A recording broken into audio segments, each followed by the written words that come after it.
Good morning, everyone.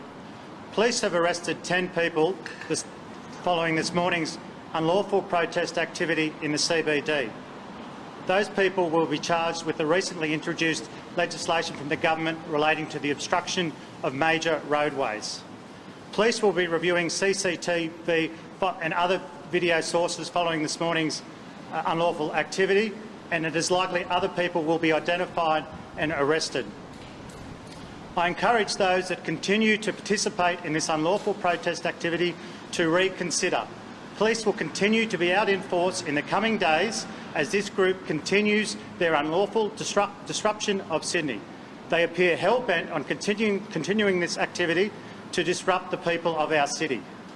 I would call anyone in the community that has any information regarding this morning's activity, whether they identify someone from the still images or CCTV obtained, to please come forward. We need the public's help to help us identify those involved and to help us prevent further unlawful protest activity in the course of the coming days and week. Thank you. Paul, why was it you're now having to use security footage to make those arrests? Why couldn't you make your arrests at the time? Yeah, police had a very strong deployment on the footprint of the CBD. However, the group this morning was highly unorganised and erratic, and they were moving throughout the CBD in an unstructured format, and it was difficult to get ahead of them. There was footage of a car driving through and bumping protesters. Is that something police are looking at? Yeah, I'm aware of that incident, and we will investigate that as a part of the investigation. Is there anything else police can do? Today it almost seemed, as you said, it was highly erratic, it was difficult to stop. Is there anything else police can do later this week to perhaps stop the actions like we saw this morning? Yeah, we will be out in force, and we will have additional police as a result of this morning's activity.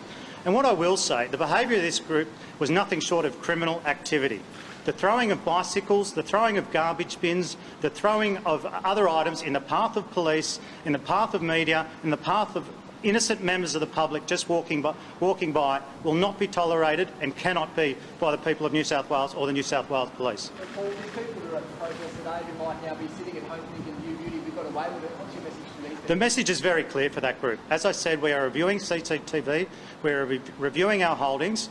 Expect a knock on your door. We will be coming for you to be arrested. Regarding the woman in the car in the tunnel, since you've had her in custody, what's her demeanour been like? I'm not aware. I haven't had access to that lady. What sort of danger do these protesters create today?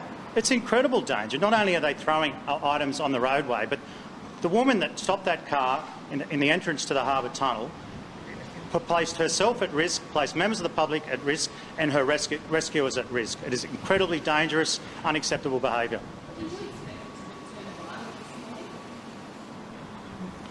It was unsure of their intent, and it was unknown, but yeah, it certainly has, and the items that have been thrown is certainly of a violent nature.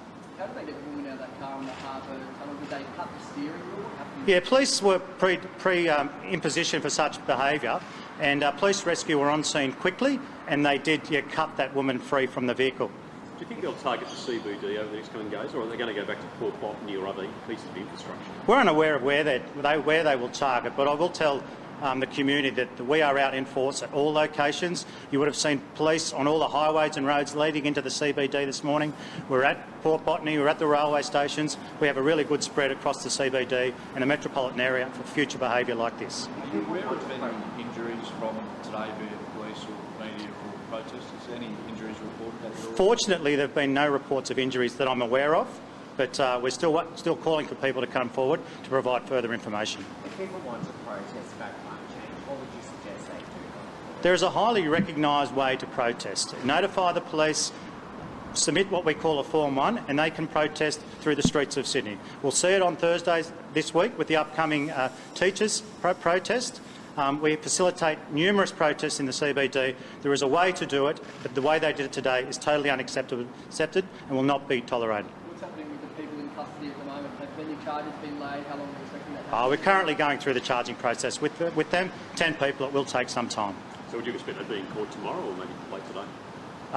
It will depend on how things unfold. Thanks, everyone. Cheers.